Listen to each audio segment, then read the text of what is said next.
वार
मोठेवाडी येथे मुसळधाराचा वारा आणि पाऊस या दोन्हीच्या याच्यामुळं पलीकडच्या शेडवरचा पत्रा उडून पाठीमागच्या शेडवर पडला आणि त्या पाठीमागच्या शेडवरची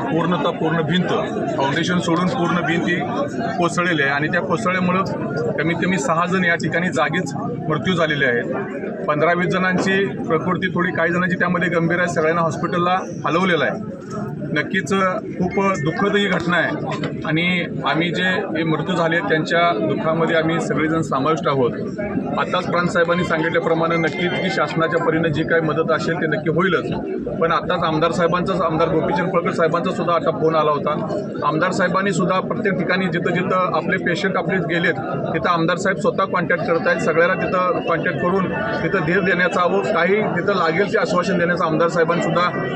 तिथं चालू केलेलं आहे। नक्कीच जे मयत झालेत ते आता हॉस्पिटलमध्ये आम्ही हॉस्पिटलला सुद्धा भेट देतोय। ही दुःखद घटना आहे, या दुःखद घटनांचा सगळ्यांना आम्ही नक्कीच खूप चुकीच्या पद्धतीनं घडलं या निसर्गाच्या कोण सांगू शकत नाही, पण नक्कीच या ठिकाणी आपल्याला जे काय आता आजार आहेत, जे काय म्हणजे ज्याचा कोणाचा पाय मोडला आहे, कोणाचा हात मोडला आहे, कोणाचं डोकं फुटलं आहे, याच्यावर उपचार होणं गरजेचं आहे आणि नक्कीच ज्या ठिकाणी पेशंट इथं ॲडमिट झालेत आम्ही त्या ठिकाणी भेटी देऊन नक्कीच तिथल्या डॉक्टरांचा सल्ला घेऊन